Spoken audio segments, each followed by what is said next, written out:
Hello and welcome to the Wicked Things podcast. Today's story is called Small Town Terrors.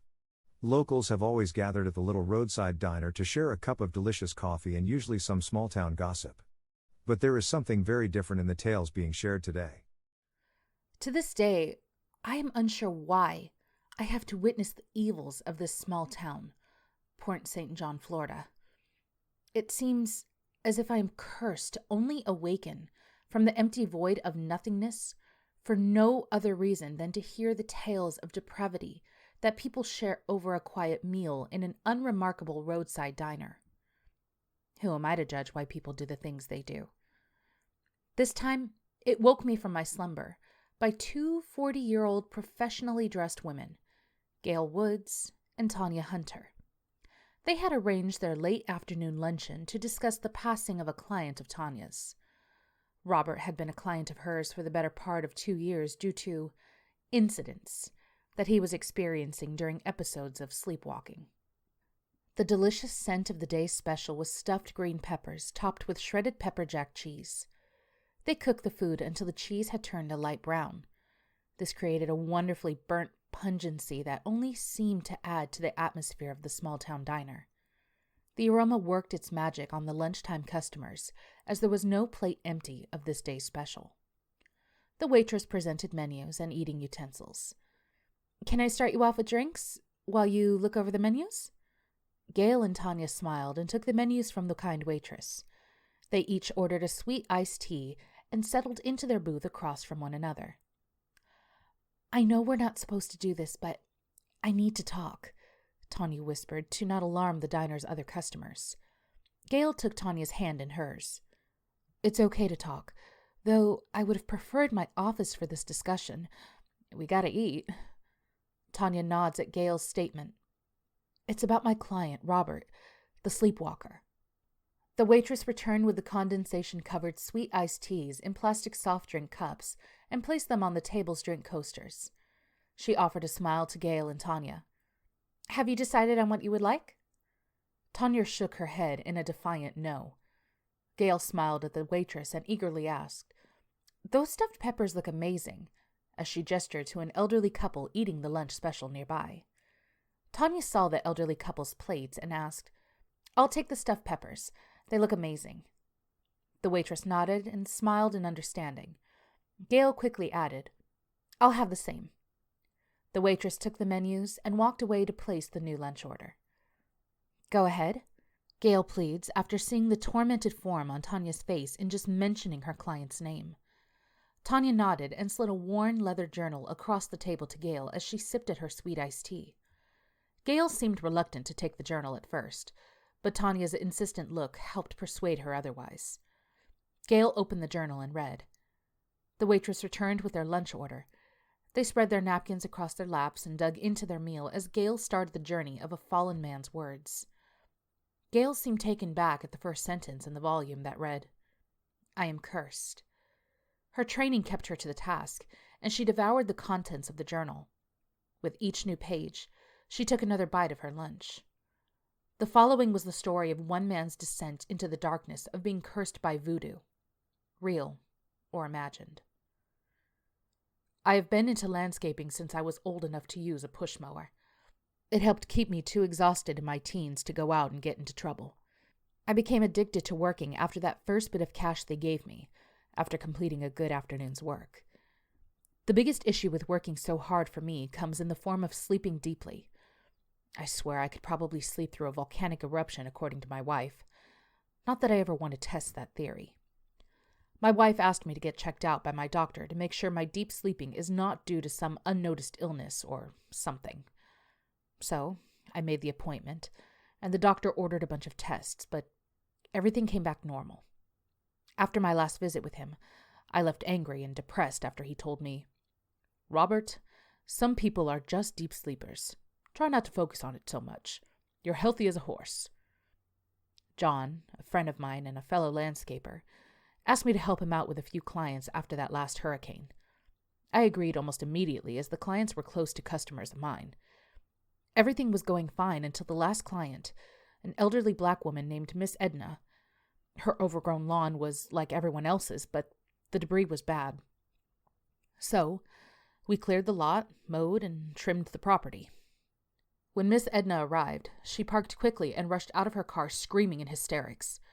I ran to her side, making sure she was okay, but to my surprise, she slapped me across the face.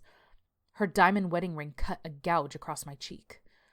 I stood holding my cheek as blood poured from the wound. "What the fuck?" I demanded from the elderly woman. By this point, her neighbors were watching through their windows, or they had joined us on the lawn. "What did you do?" she asked through clenched teeth in her thick Jamaican accent. I stood there shaking my head, not understanding what I had done. Man, hindsight is always 20/20, and if I only knew then what I know now. "You destroyed my husband's memory tree," she yelled. I wanted to explain that they had never told me about the newly planted memory tree. However, with all the judgmental looks and shaking heads of the growing crowd, I offered apologies. The apology was not enough for her, no matter how heartfelt it was. She slapped me again across the face and spat at the ground. She stormed into her house, her hand covered in the blood from my facial wound. Some neighbors snickered. Others left in disgust at what had just occurred. I had enough of all the drama. After all, I apologized and offered to plant another tree. I couldn't replant the tree, as we fed all the debris through the wood chipper. There was nothing left of the memory tree able to plant. I was sure that offering her the wood chips to her would not help the situation. We left Miss Edna's, and sure enough, less than a block away, John called. "Dude, what did you do?" he asked.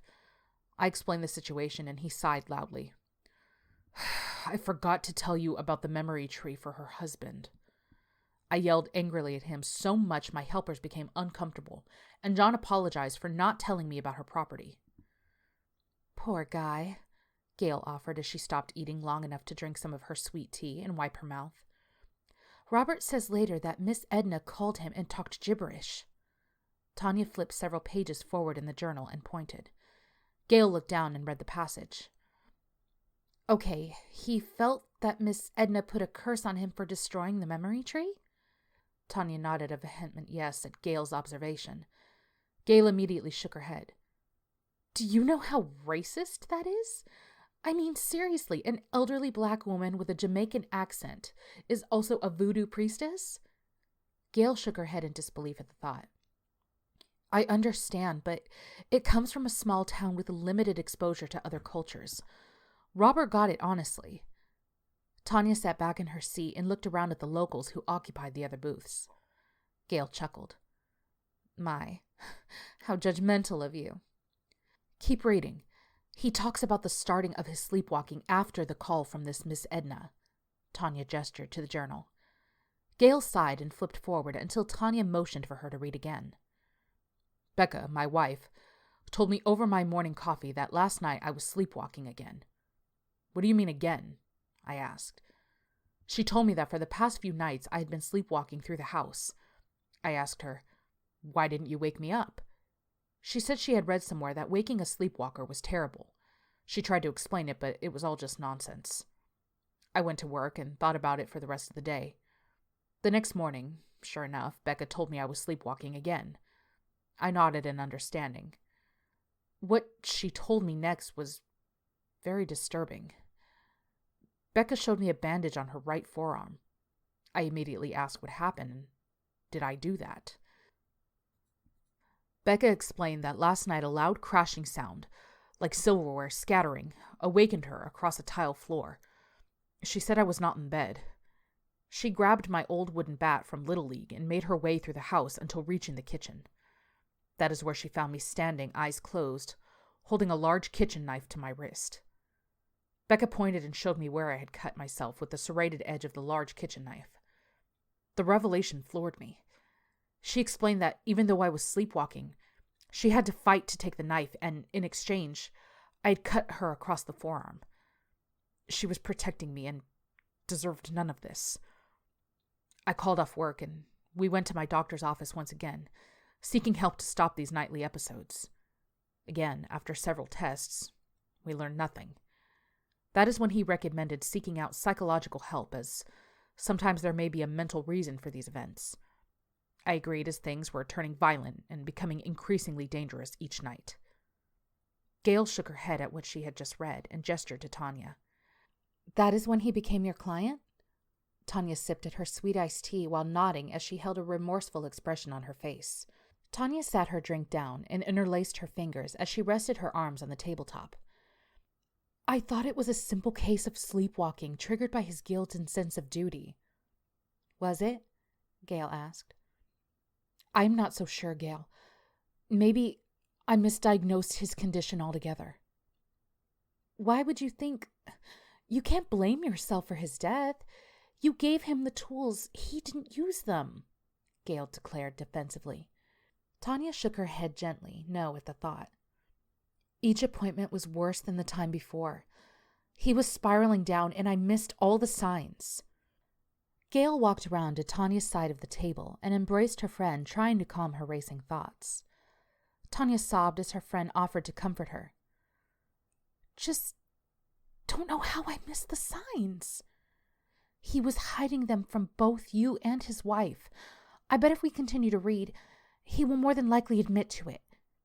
Gail flipped a few pages past where she had left off in her previous reading. It's like the entire world is closing in around me, choking me, trying to strangle the life from me. Every day the noose seems to tighten that she put around my neck. Most of my clients canceled our contracts due to the confrontation between Miss Edna and I. That was over 6 weeks ago now. Last night in my dream. Nightmare. I was being chased through a forest by an army of shadow people. The forest dead-ended at the cliff, overlooking the crashing waves of the ocean below. As the shadow people closed, I knew I needed to jump. So, I got ready to leap. But at the last second, I heard someone call my name. I turned to see Miss Edna standing there in some weird and frightening face paint. It terrified me, and when I spoke, she pushed me back off the cliff. Becca woke me screaming my name and immediately lost my balance. I fell from the roof above our front door and landed on the porch. I almost broke my ankle going home with a severe strain and a torn ligament. I hope Dr. Hunter will see me on such short notice. The sleepwalking has to stop before I kill myself. No one believes me, not my Becca or Dr. Hunter. I have continued to plead with both. They both are unconvinced about the curse Miss Edna put on me almost 3 weeks ago.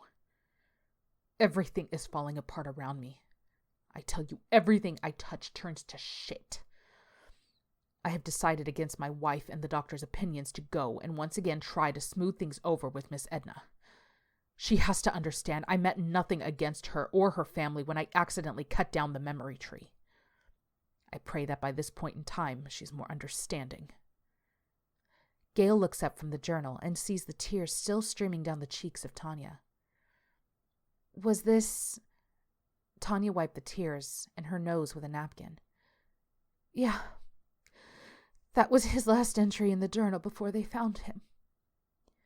Gail lowered her head and embraced her dearest friend again. I'm so sorry.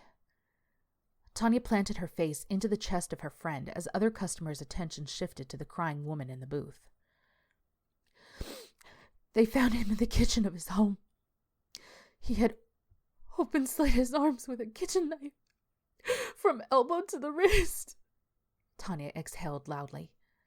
She blew her nose and continued. But he had also stabbed Becca to death in their bedroom. Oh my God, honey, I'm so sorry, Gail gasped.